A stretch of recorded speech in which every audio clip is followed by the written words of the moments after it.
Nous vous invitons à vous abonner si ce n'est pas encore fait, à activer la cloche pour être au courant de nos prochaines vidéos, à nous suivre sur nos réseaux Facebook, Instagram, adventiste.mq. Bon visionnage et prenez soin de vous. Vous avez besoin d'aide. Vous souhaitez vous entretenir avec un pasteur, un psychologue, un conseiller en relations d'aide. La cellule d'écoute de la Fédération des Églises adventistes du 7e jour de la Martinique est à votre disposition, 7 jours sur 7, de 8h à minuit, au 0805 288 394. Cet appel est gratuit.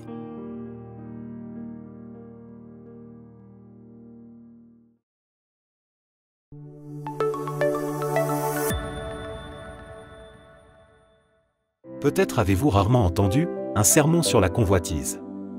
Beaucoup de personnes ne se rendent pas compte que l'interdiction de la convoitise est le sujet de l'un des 10 commandements de la loi divine. Parce qu'elle commence dans le cœur, la convoitise passe souvent inaperçue, jusqu'à ce que ses résultats deviennent visibles par la transgression des autres commandements. La Bible énumère la convoitise, parmi d'autres péchés, qui excluent une personne du royaume de Dieu. Paul nous dit: ne vous y trompez pas, ni ceux qui vivent dans l'immoralité sexuelle, ni les idolâtres, ni les adultères, ni les travestis, ni les homosexuels, ni les voleurs, ni les hommes toujours désireux de posséder plus, ni les ivrognes, ni les calomniateurs, ni les exploiteurs, n'hériteront du royaume de Dieu. 1 Corinthiens 6 versets 9 et 10. On peut définir la convoitise, qui était présente dans l'univers à l'origine du péché, comme le désir déraisonnable, de choses tangibles ou intangibles, qui n'appartiennent pas à la personne qui convoite. C'est la convoitise qui poussa Lucifer à s'exalter lui-même, au-dessus des étoiles de Dieu, Ésaïe 14 verset 13. Il osa convoiter des hommages, qui n'étaient du co-créateur, Ellen G. White, Patriarche et Prophète, page 12. 2 fois Paul assimile la convoitise à l'idolâtrie, car l'une et l'autre amènent celui qui l'héberge, dans son cœur, à consacrer sa vie à quelque chose d'autre qu'à Dieu, à une chose créée plutôt qu'au Créateur. Achan convoita de l'argent et de l'or, et de la vaisselle d'airain, et de fer qui aurait dû être apporté au trésor de l'Éternel comme offrande de prémices. Après ce vol de ce qui appartenait à Dieu, Israël fut battu et Achan perdit la vie. Judas lui aussi perdit la vie, après avoir imaginé comment profiter de l'argent dont il pensait que Marie le gaspillait en le consacrant au Seigneur. Ce qui peut sembler être une petite chose, un simple désir du cœur, peut mener à la catastrophe et à la perdition éternelle. Après avoir promis de vendre leur terrain et de donner les 100% de cette vente, Anania et Saphira convoitèrent cet argent et regrettèrent leur promesse. Eux aussi moururent pour avoir menti au Saint-Esprit en faisant semblant de tout donner, mais en apportant un pourcentage différent. La parole de Dieu contient un encouragement pour ceux qui désirent surmonter la convoitise. Aucune tentation ne vous est survenue qui n'ait été humaine. Dieu est fidèle, et il ne permettra pas que vous soyez tentés au-delà de vos forces, mais avec la tentation il préparera aussi le moyen d'en sortir, afin que vous puissiez la supporter. 1 Corinthiens 10 verset 13. 4 actions peuvent nous rendre vainqueurs de la convoitise. Priez chaque jour en demandant: délivre-nous du mal, Matthieu 6 verset 13. Remplir son âme de l'étude quotidienne de la Bible. David disait: je serre ta parole dans mon cœur, afin de ne pas pécher contre toi, Psaume 119 verset 11. Choisir chaque jour de servir Dieu, et de dépendre de lui. Exercer cette dépendance, par le moyen d'offrandes régulières et systématiques. Demander à Dieu un changement de mentalité concernant les choses matérielles, car la vie d'un homme ne dépend pas de ses biens, Luc 12 verset 15. Tandis que nous exprimons notre contentement et notre reconnaissance par le moyen de nos offrandes régulières et systématiques, étudions la Bible chaque jour et apprenons en davantage sur l'art de se méfier de la convoitise.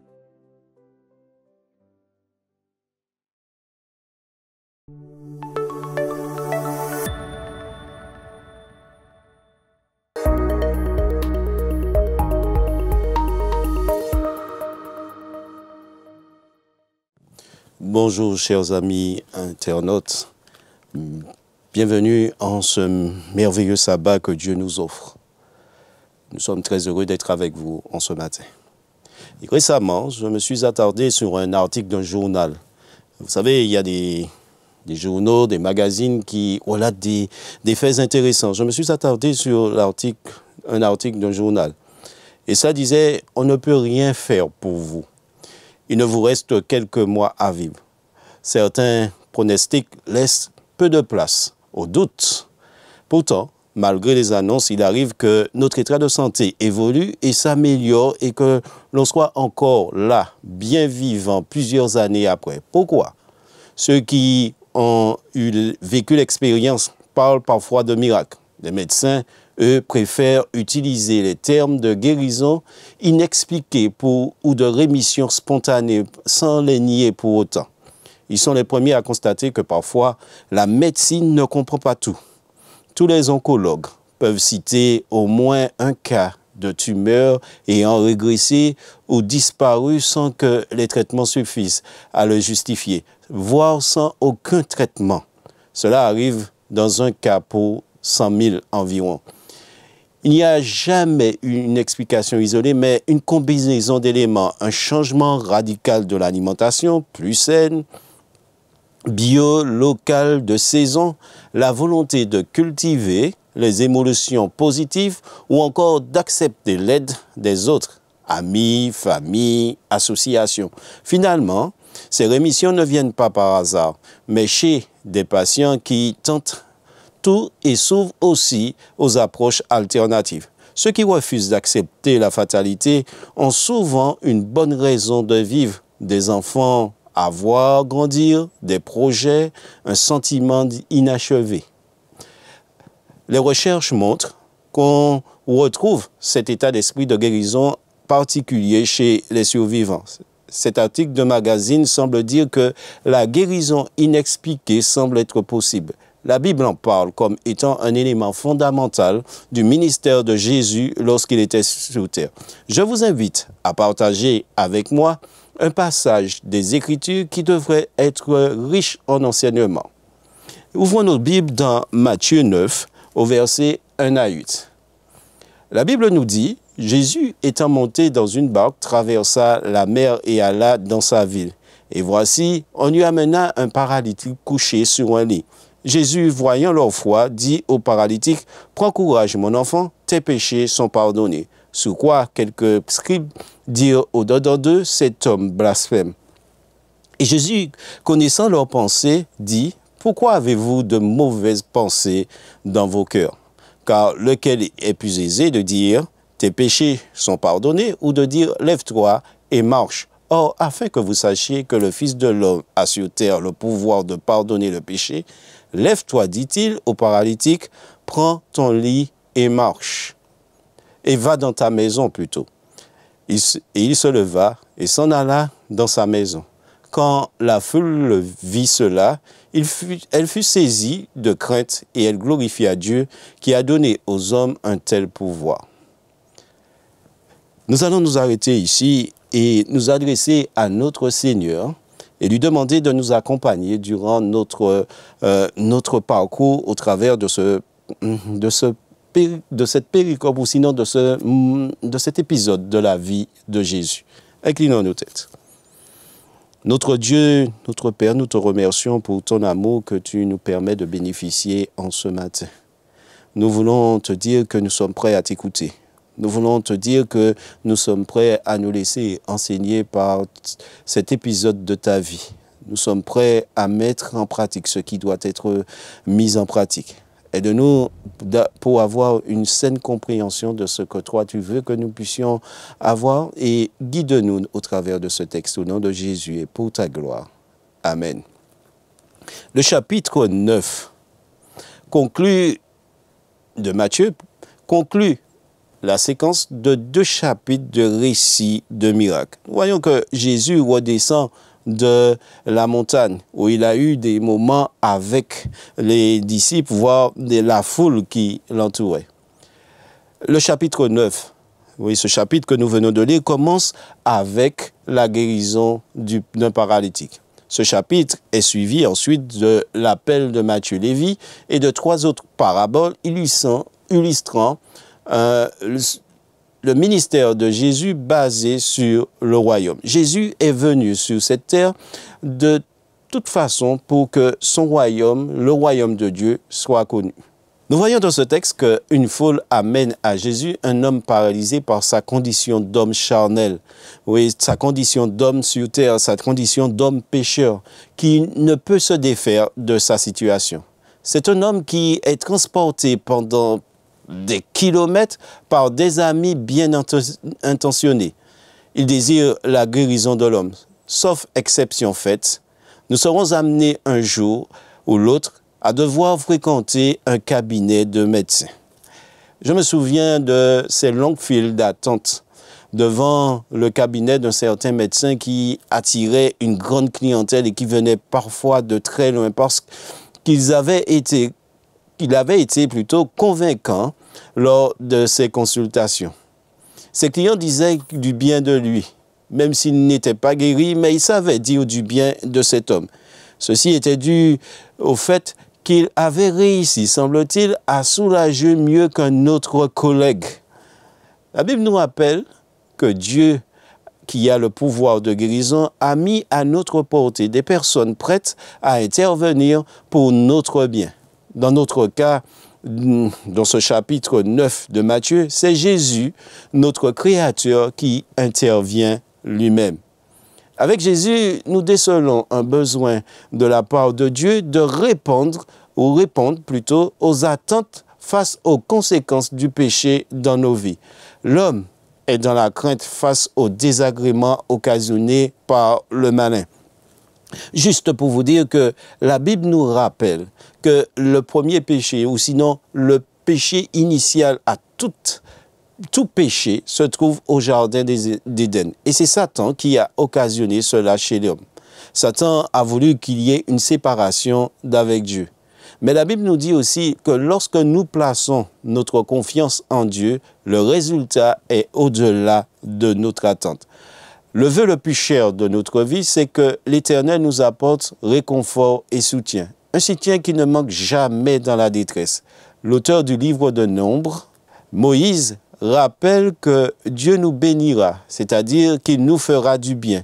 Il nous gardera, donc nous protégera contre les désagréments de la vie, qu'il montrera à chacun de nous que nous lui appartenons, qu'il pardonnera nos péchés et qu'il nous donnera la paix. Nous lisons ça dans Nombre 6 au verset 24 à 26. Que l'Éternel, nous dit le texte, te bénisse, qu'il te garde, que l'Éternel fasse luire sa face sur toi et qu'il t'accorde sa grâce. Que l'Éternel tourne sa face vers toi et qu'il te donne la paix. Dieu nous assure quant à son objectif pour notre vie. Lorsque nous nous adressons à lui, nous devons faire comme le paralytique, avoir cette ferme assurance qu'auprès de lui, le mal ne sera plus. Cela commence par le fait de prendre en compte que l'homme est face à une situation qui le dépasse et qu'il ne peut s'en sortir que parce que Dieu intervient dans sa vie. Jésus assure aux paralytiques que ses péchés sont pardonnés.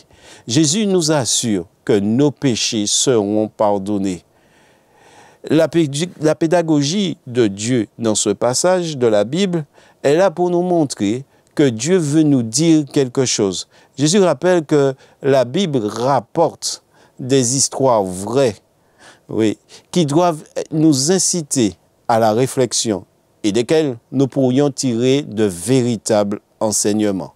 Cet enseignement commence par l'attitude de l'homme et de ses amis. Ceux-ci désirent le bien du paralytique. Cette personne a besoin des autres pour pouvoir s'en sortir.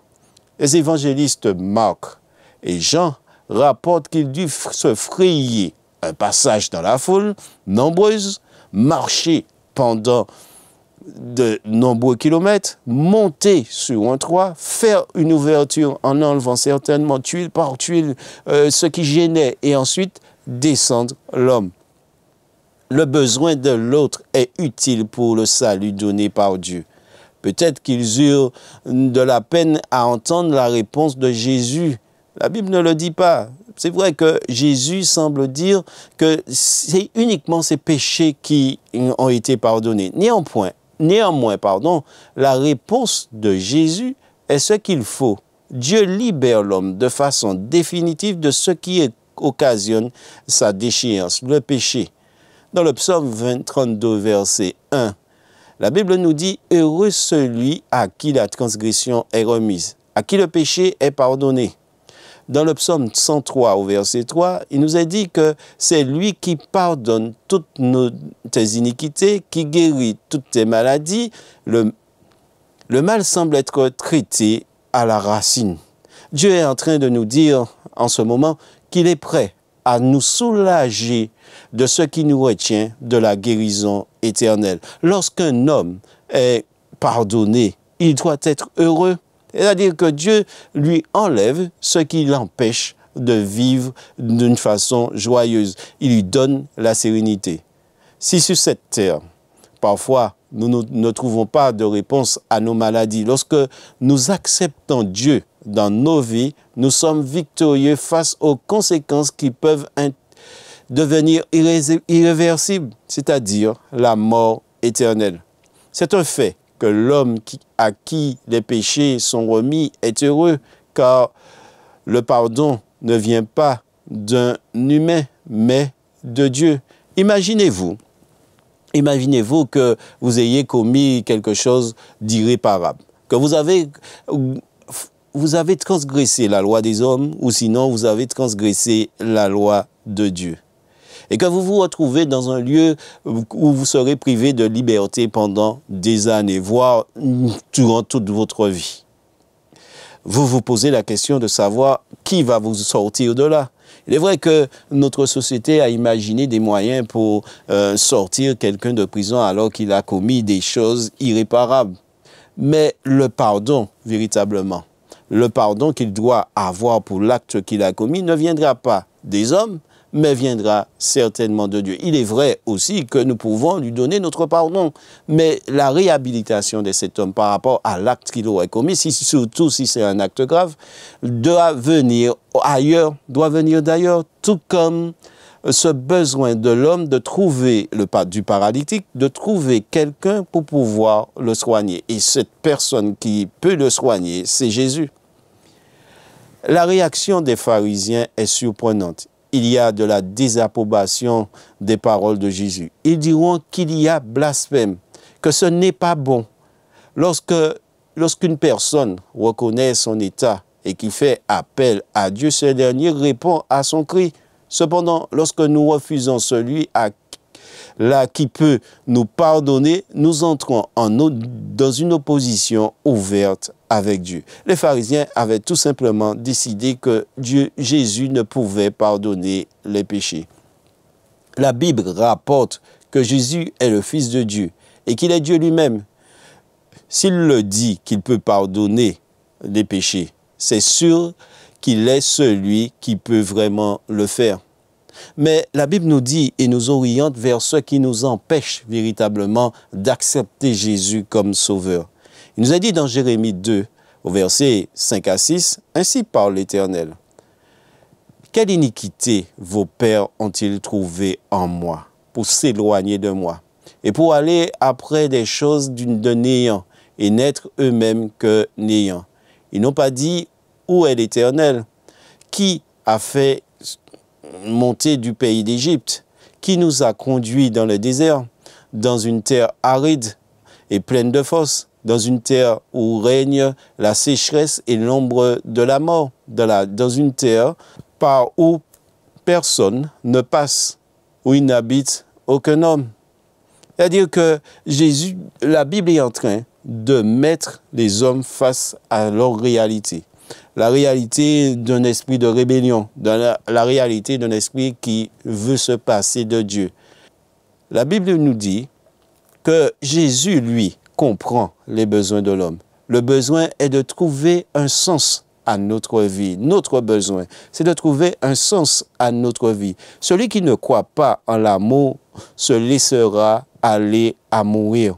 Les pharisiens avaient placé leur affection dans ce qui pour eux était nécessaire.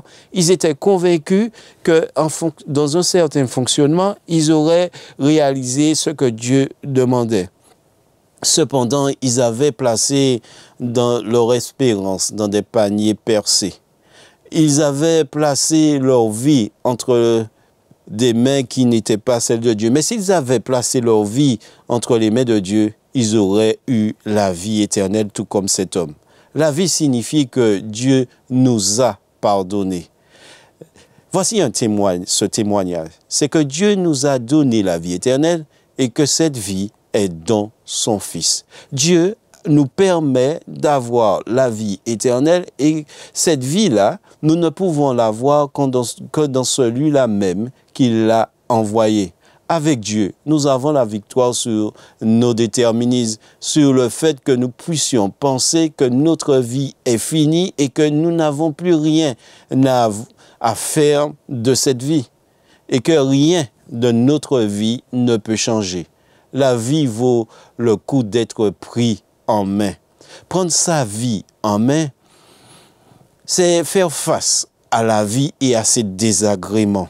Le paralytique va faire exactement cette chose. Il va prendre sa vie en main. Pendant longtemps, il avait été conduit, il avait été porté par des hommes. Mais Jésus va l'inviter tout simplement à prendre sa vie en main. Il va lui dire, lève-toi, prends ton lit et va-t'en dans sa maison. Lève-toi, prends ton lit et va-t'en dans ta maison. L'homme se met en marche. L'homme se déplace. Il ne peut plus se laisser mener par les autres. Il a décidé de vivre pour lui-même. S'étant levé, il s'en alla dans sa maison. Le paralytique va se saisir de ce lit qui était devenu son compagnon et va s'en aller. Être malade est un fait, mais lutter pour vivre en est un autre. Cependant, quand on utilise le fait d'être malade pour se donner à Christ, le résultat est extraordinaire. Il y a quelque temps de cela, quelqu'un m'a parlé. Il m'a dit, cette personne m'a dit, que faut-il faire pour que ma vie soit meilleure? J'ai l'impression que les choses ne vont pas. La première chose que je lui ai dit, c'est vrai que tu t'es appuyé sur des choses qui existent, des éléments qui existent, des personnes qui sont autour de toi. Mais à partir de maintenant, prends ta vie en main. Vis ta vie comme Dieu le veut. Réagis par rapport à ce que Dieu demande. Et lorsque tu auras intégré ce que Dieu veut pour ta vie serait bien meilleure. Mais la principale chose, il te faut prendre ta vie en main. La crainte de Dieu est le commencement de la sagesse. Dieu invite chacun à se mettre en marche afin de vaincre ce qu'il y a de pire en lui-même. Ô combien ta bonté est grande, nous dit le psaume 31 au verset 19, que tu tiens en réserve pour ceux qui te craignent, que tu témoignes à ceux qui te cherchent, qui cherchent plutôt en toi un refuge à la vie des fils de l'homme. La Bible est en train de nous dire que les bontés de l'Éternel sont au-delà de ce que nous pouvons espérer. La reconstruction d'un homme se fait par ce besoin qu'il a de vivre. Et Dieu est prêt à aider cette personne à vivre. Le chemin qu'il emploiera l'amènera soit à se défaire de Dieu, soit à le prendre comme appui. David nous rappelle combien Dieu est bon envers cette humanité qui est la nôtre, une humanité déchue. Il est le refuge de ceux qui lui font confiance. Dieu accompagne tout disciple, toute personne, comme Jésus l'a fait, accompagne toute personne dans leurs actions. Je précise, ces disciples, ces gens qui l'ont choisi et qui désirent vivre pour eux lors de leurs actions, il les accompagne. Dieu les accompagne et les soutiendra. Il accompagne tous ceux qui désirent partager ce qu'il a fait de merveilleux pour eux afin de leur donner de l'espérance. J'imagine que le paralytique, lorsqu'il a été délivré de sa situation et qu'il est parti, il a été vers tous ceux et celles qu'il connaissait pour leur dire combien Dieu est bon envers son humanité.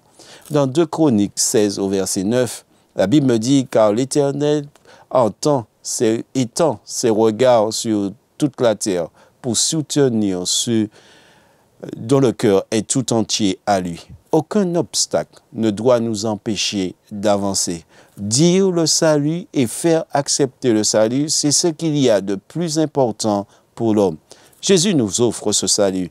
Dans Éphésiens 2, au verset 8 à 9, il nous a dit que c'est par la grâce que vous êtes sauvés, par le moyen de la foi. Et cela ne vient pas de vous, c'est le don de Dieu. Ce n'est point par les œuvres afin que personne ne se glorifie. Et Actes ajoute, c'est en lui seul que se trouve le salut. Dans le monde entier, Dieu n'a jamais donné le nom d'aucun autre homme par lequel nous devrions être sauvés si ce n'est le nom de Jésus-Christ. Chers amis, le texte de Matthieu 9, au verset 1 à 8, nous rappelle ô combien il est important de pouvoir accepter le pardon de Dieu. Nous voyons au travers de ces textes que Dieu a accepté la foi de l'homme qui était nécessaire pour sa transformation. Il a reçu ce pardon ô combien important et il s'est mis en marche avec la conviction que sa situation pouvait changer. Il n'y avait pas de déterminisme dans sa situation. Il y avait tout simplement le fait qu'il fallait qu'il aille vers Dieu et qu'il accepte et comprenne ce qui est important pour lui, c'est-à-dire renier le péché. Chers amis, vous qui nous écoutez et qui nous regardez, Dieu nous donne la possibilité de vivre une vie meilleure, une vie autre que celle que nous avons. Et il nous donne la possibilité, non pas seulement d'être guéri sur cette terre, mais guéri pour la vie éternelle, c'est-à-dire de bénéficier de sa présence tout même après, c'est-à-dire après son retour avec lui dans le ciel. Voulez-vous l'accepter comme ce sauveur ô combien important et nécessaire pour notre vie? Faites le choix de notre Jésus. Faites le choix de celui qui peut vous sortir de vos situations et vous donner de l'espérance.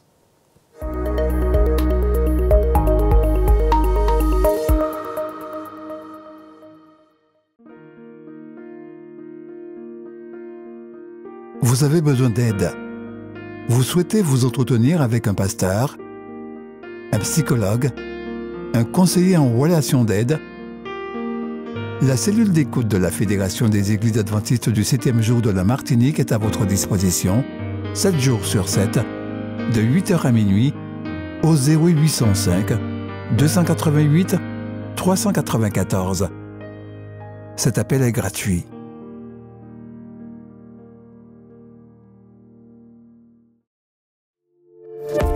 N'oubliez pas de vous abonner si ce n'est pas encore fait, de liker et de partager avec vos amis si cela vous a plu. À bientôt pour une prochaine vidéo.